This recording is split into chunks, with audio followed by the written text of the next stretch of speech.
मुझे लगा मैं तुमसे छुपा लूंगा, किंतु ये कैसे भूल गया कि एक भक्त की श्रद्धा में भगवान को विवश करने की शक्ति होती है।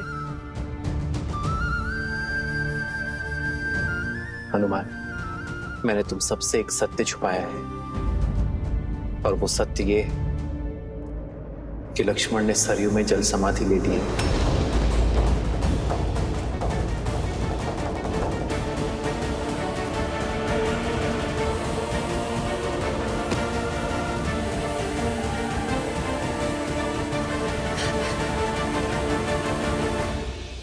प्रभु, आपने लक्ष्मण भैया को रोका नहीं।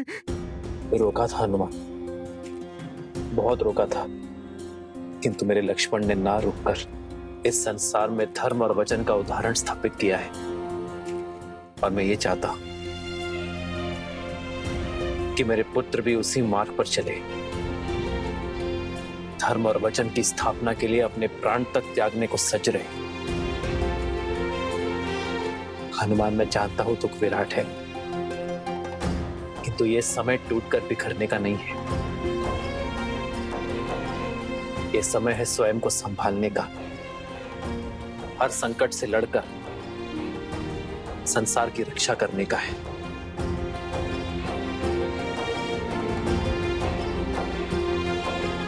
धर्म की स्थापना करना है, रघुकुल की रीत निभाना है। मेरा विश्वास करो हनुमान, और कोई समस्या नहीं है। ये अयोध्या और अयोध्यापति सकुशल है, इसलिए तुम चिंता छोड़ो और लवकुश के साथ दिग्विजय की यात्रा में आगे बढ़ो। नहीं प्रभु, आप मुझे स्वयं से दूरी का दंश मत दीजिए। प्रभु, आप मुझे अपने साथ रहने की आज्ञा दीजिए, आज्ञा दीजिए प्रभु। आप कहें या ना कहें, ये भक्त सब समझता है प्रभु।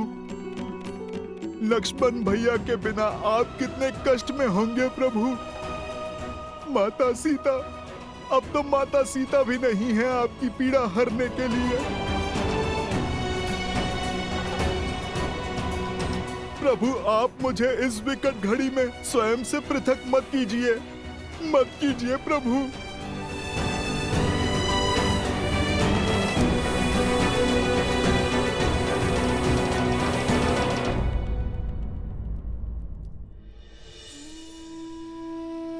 यदि आप हमारे कारण चिंतित हैं पिताश्री, तो आप व्यर्थ में ही व्यतीत हो रहे हैं।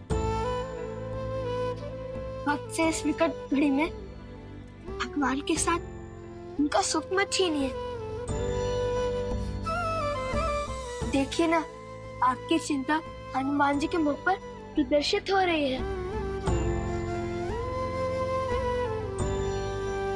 उन्हें आपके साथ रहना चाहिए, हमारे साथ नहीं।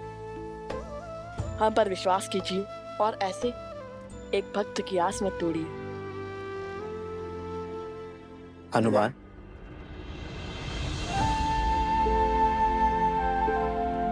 तो ठीक है, कल सूर्योदय होते ही हम पुरुषपुर की ओर प्रस्थान करेंगे, युद्ध का शंखनाद करेंगे।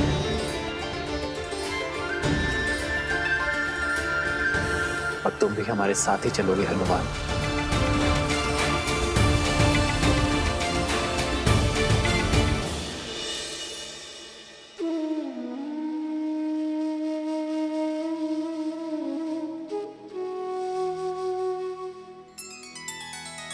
श्री रामचंद्र कृपालु भजु मन हरण भव भय दारुणम। नव कंज लोचन कंज मुख कर कंज पद कंजारुणम। भगवान के अवतार का केवल नहीं गुणगान है, कैसे नारायण बने नर इसका पावन ज्ञान है। श्री राम श्री राम श्री राम श्री राम। आयुष्मान भव पुत्र।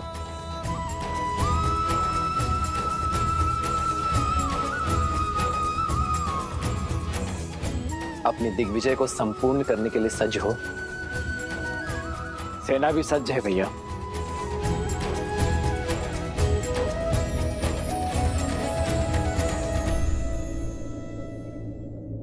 अपनी दिग्विजय की मद में रघुकुल की रीत, सूर्यवंश की कीर्ति को मत भूल जाना पुत्रों। ये सदैव स्मरण रखना कि विजय केवल शस्त्र से ही नहीं, चरित्र से भी होती है।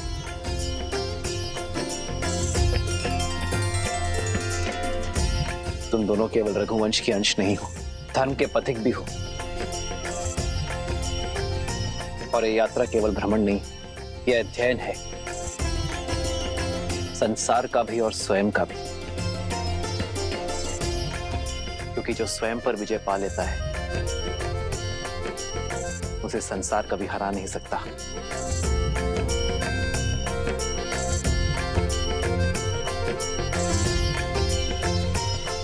आयुष्मान भव। राम रचिरा को करी तरत बढ़ावे सा। भरत, माताओं तक सूचना पहुंचा दी तुमने? जी भैया, संदेश भेजा जा चुका है।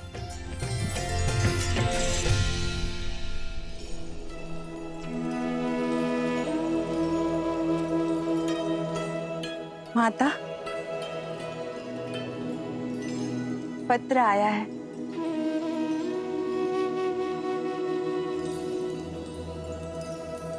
प्रभु ने आप दोनों की सुन ली। कल महाराज और भरत भैया की भेंट लव, कुश और हनुमान जी के साथ हुई और रात्रि में भोजन भी उन लोगों ने साथ में ही किया। तुम सत्य कह रही। धन्यवाद नारायण, धन्यवाद। मेरे पोते अपने पिता से मिले, उनका आशीर्वाद पाया, इससे सुखद और क्या हो सकता है। लव और कुश अपने भारत भ्रमण को संपूर्ण करने के लिए आगे बढ़ रहे हैं और राम और भरत पुरुषपुर की ओर अग्रसर हैं। उन दुष्ट गंधर्व के अंत के लिए सज्ज हैं।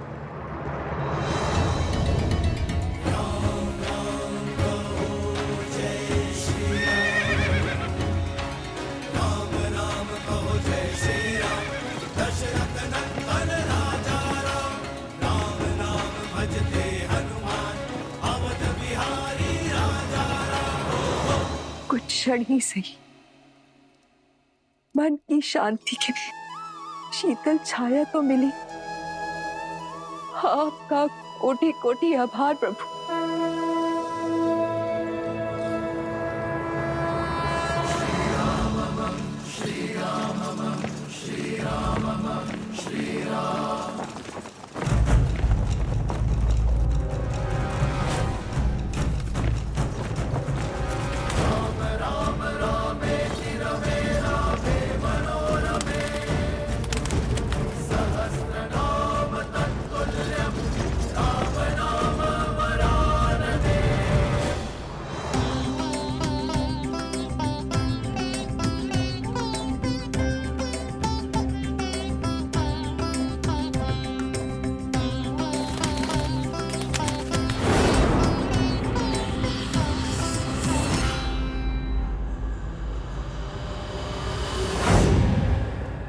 महाराज की जय हो।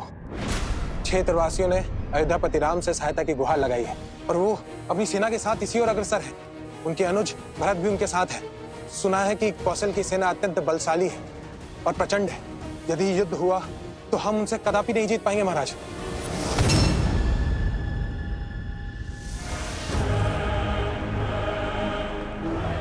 जिस सेना के विरुद्ध हमारी जीत असंभव है, वो युद्ध भूमि तक पहुंचेगी नहीं।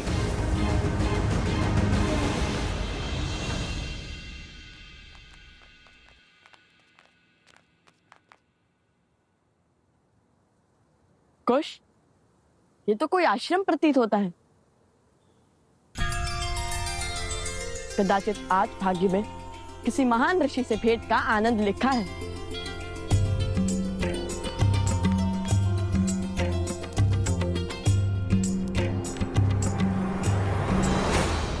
कौन हो तुम? किससे मिलना है? वेशभूषा से नहीं समझे मित्र,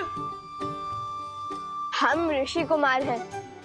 महात्मा ऋषियों से मिलने का मन किया तो चले आए। ये कोई धर्मशाला नहीं है, ये ऋषि अगस्त का आश्रम है।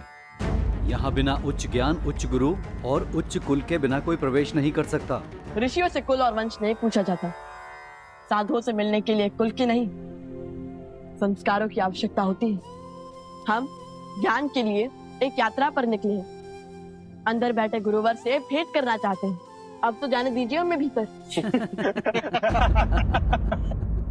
भीतर जाओगे? वो भी तुम दोनों? तुम दोनों इस क्षेत्र में रहने योग्य भी नहीं हो। गुरुवर के समीप जाना तो दूर की बात है।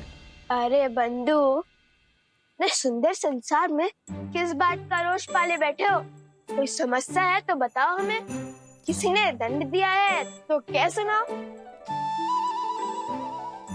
ये तो बड़े मायावी लगते हैं। इन्हें कैसे पता चला कि गुरुदेव द्वारा दंड स्वरूप हमें यहाँ पर खड़ा किया गया?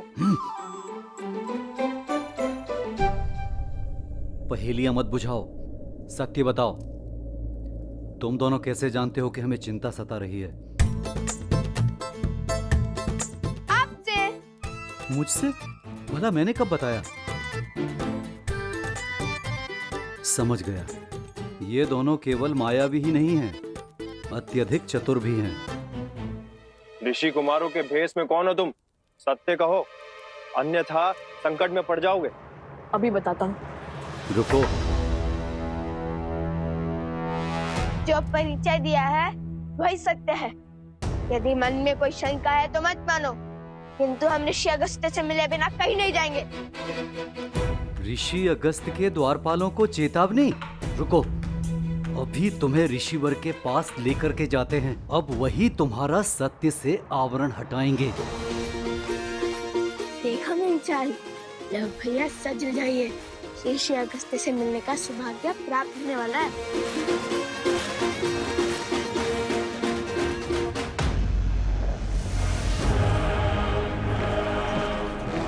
वो देखिए महाराज, राम की सेना घाटी में प्रवेश कर चुकी है।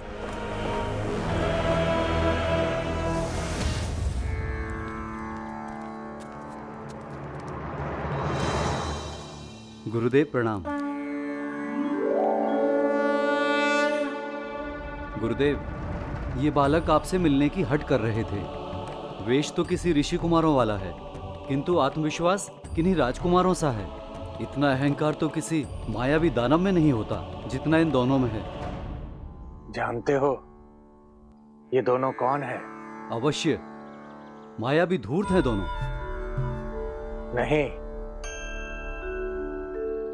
अयोध्यापति श्री राम और देवी सीता के पुत्र लवकुश हैं। प्रभु श्री राम और सीता माता के पुत्र? हमें क्षमा कर दीजिए, हमें क्षमा कर दीजिए ऋषि कुमार, नहीं राजकुमार। आपको पहचानने में हमसे भूल हो गई। उठो उठो मित्र।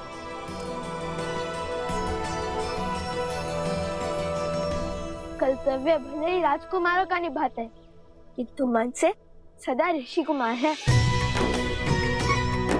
हम भारत भ्रमण पर निकले, हर अंतर, हर भेद को समाप्त करने निकले हैं हम, ना कि उसे बढ़ाने या उसका बढ़ावा देने। अति उत्तम। तुम्हारी वाणी में तुम्हारे हृदय की पवित्रता झलकती है। भारत भ्रमण की इस यात्रा का उद्देश्य तुम्हारी चेष्टा से कहीं अधिक विशाल है। मुझे तो तुम दोनों की कब से प्रतीक्षा थी। हमारी प्रतीक्षा? तुम्हारा यहाँ आना मात्र संयोग नहीं है लवकुश, एक बहुत बड़ा युद्ध तुम्हारी प्रतीक्षा कर रहा है। एक असुर जो अपने मन में तुम्हारे प्रति द्वेष का दंश भरे बैठा है, वो तुम्हारे अंत को आतुर है। ये युद्ध साधारण युद्ध नहीं होगा। ये शत्रु तुम्हारे अन्य शत्रुओं से बढ़कर बलशाली है।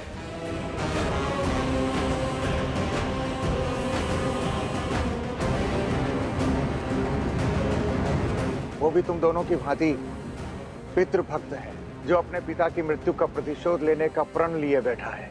कौन है वो उसे? कुंभकर्ण पुत्र देवावी।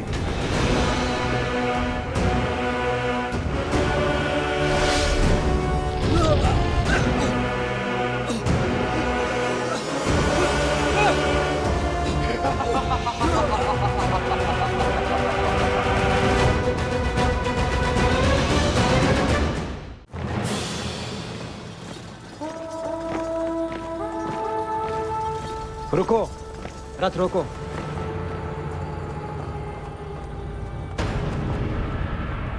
भरत, तुम सेना को लेकर आगे बढ़ो। मेरे पीछे सेना की एक छोटी टुकड़ी पीछे छोड़ते हुए सेना का नेतृत्व करो। मैं तुम्हें इस युद्ध की बागडोर सौंपता हूं।